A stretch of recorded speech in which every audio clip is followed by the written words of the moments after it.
One college degree. One email, One role model, one pet. 4 tiny catalysts, 4 major transformation. Welcome to Small moments, big big changes.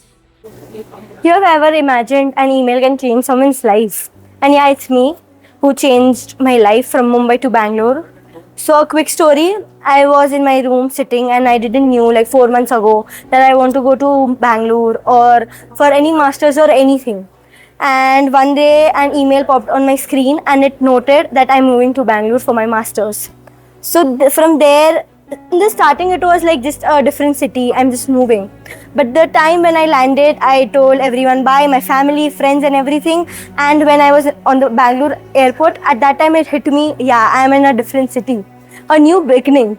So it was like I will describe about my first week. Every day I was crying in my room, in my PG room, that I have to do all the things by myself, which is laundry, getting to the PG food, missing my parents, missing my family, and my friends. And the main thing here was challenging for me the language barrier. Roads which are unfamiliar. I don't know, to ask for help because of my language, because of the language barrier we had. A very huge cultural difference it was for me, especially. And every day on the call with my parents or with my friends, I'm just crying. "Aki, I can't do the laundry, and I'm not a morning person. And to attend 7:30 lectures is very difficult for me. So that was the small challenges which I faced, and it is small, but it made me such a huge and a different person. So how it changed me? For me, now it's almost 2 months in Bangalore. So for me, I have felt that just sitting alone is not that you are lonely. It is that you are enjoying your own company, and now I have friends. I know the roads also. I'm not lost or something on the roads. I am not living like a survivor in Bangalore, but trying to be a part of Bangalore and to get more great memories with me. For the first time, like I'm feeling to be like myself and to do all the things like liking the PG food, or I can say cleaning my clothes or cleaning utensils or anything, or cooking food also, and talking to new people. So yeah, that's my story. Thank you. So, if you ask an 18-year-old Aparna who she is, or what she's gonna be, or where she's gonna be, she might not have an answer, or she'll say something else. But one small decision or one small okay is the reason why I am who I am today, which transformed a immature, childish girl who knew nothing about life into the person I am today, who is at least capable of doing her things on her own. Going to Rajagiri for my UG was never in my plan. I never thought I'd go there. The course was never in my plan. I never planned on learning literature. But it was a decision which I took when I was half asleep. I was sleeping when I got the offer letter. I said okay, I said okay, and when I woke up, I realized it was the biggest mistake I've ever made, and there is no going back. I had no other option, and I had to go there. On the first day of my college, and I went there, I was nervous but excited. But I just wanted my 3 years to be over. I was so done with the college, and I just wanted to get out of that place on the first day itself. But as time passed by, I learned many things that I never thought I'd learn there. And my classroom, or the four walls of the classroom, never taught me anything. I was never in the classroom. I did everything except studying there. I was always on stage or at any other programs, organizing events, everything else. I never went home. I was a day scholar, but I barely went home at time. I practically lived in that college. And it was too stressful. I just wanted it to be over. I just wanted some time to myself. But, 3 years.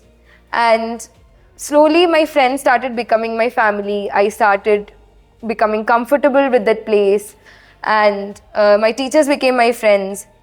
and they pushed me, like they pushed me to the limits, or maybe more, that I couldn't handle things anymore. I was overwhelmed and I just wanted to kill somebody.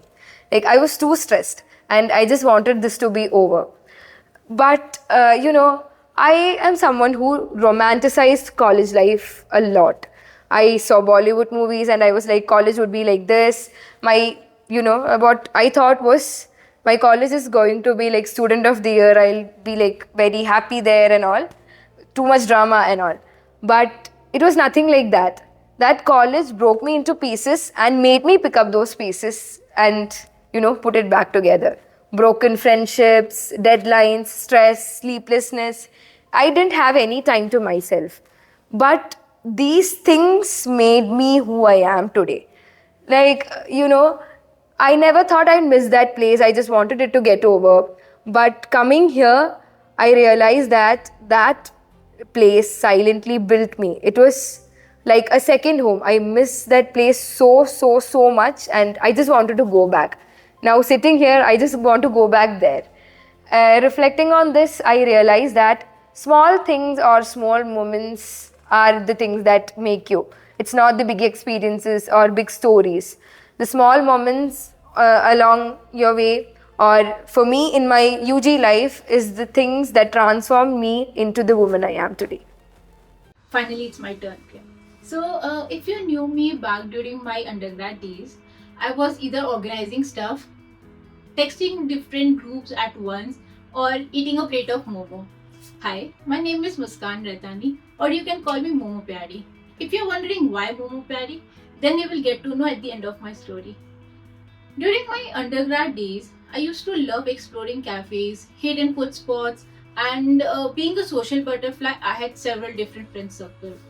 And my phone constantly kept on buzzing, asking for recommendation which place to go for, cafes, aesthetic cafes, cheap lunch, and honestly, I was doing it for free.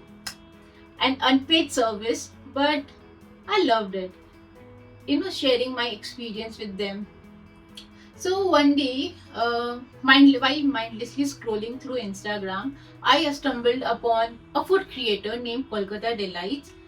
I was so fascinated by his profile, and then and there I thought he's doing something that I am also doing, but he's doing for but he's receiving money, and I'm doing it for free.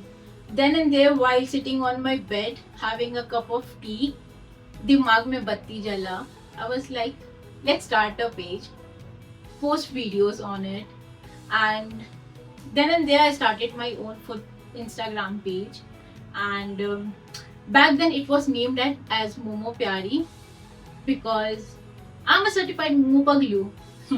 At first, I was terrified, like, what if no one is gonna watch my video? What if I fail? But fast forward to today, that little tiny decision inspired by a creator led me here today. Over 100 of my reels crossed lakhs and even millions of views. I even got to work for many brands and work with well-known creators based in Kolkata though. But yeah, it's kind of achievement for me, and for everyone, big achievement is usually something big, huge in their life. But for me, big change started with a single scroll, a food creator, and a girl named Momo Pyari who decided to hit record. Sometimes all it takes is one person to inspire you and have the courage to take that very first step. Yeah, so that small tiny decision, that small tiny scroll led to a big change in my life. Hi, she reminds me of my love, my world, my dear pet, my Fanny. Yeah, she's a dog though, but still, that is a pet. It was all going on really well until one day she was diagnosed with a tumor in her ovaries. Yes, the dark time that comes in everyone's life, and this is mine. She was enthusiastic, she was playful, she was my entire world. And this happened, and everything just turned away like that. She was very well combining with me, but this incident changed something in me as well as her. Doctors said she won't survive, and the only way out is operations, and still there is no hope. I literally break down completely in front of her when I came to know about this thing. And the day when she was lying in front of me without any single movement, I was broken completely. Even in that pain, she gave me one particular glance and a tiny wag that changed me completely. She taught me so many values, and this is the most predominant one. Even in that pain, she cared for me. She valued my emotions. The glance was something like, "I'll come. There is hope. I will be in front of you." She was literally covered in blood, bleeding like hell. But still, she looked at me in a glance that, "Please don't cry. I'll come. I promise you, I will be there after this." And that tiny little wag showing that I care for you more than me and myself just turned so many things in my life. I started believing what love actually is, because you might have seen dramas, novels, stories, whatnot, but the true love was taught by her to me, that love has no words. Okay, love is a silent action. It's a silent care that you give, that you put yourself before someone else. That is love. Even when you're falling apart, you care for them. That is love. And wait, she kept her promise. She woke up just after 3 days. She started walking, and she kept her promise. And the only one weapon she carried to battle all her difficulties was love. The love she has on me, the love I had on her, the trust, the bond between us. This might be a small moment, but this changed the entire perspective of me. That how I started looking around the world, looking around the people, and how I started prioritizing my loved ones, my family, my friends, and of course my dear pet. So Fanny holds a bigger part of my heart, and this is how a small moment can change everything. A tiny wag, a simple glance and while she was falling apart, just changed the perspective of my life completely. And this is the magic of small moments, I believe. Thank you.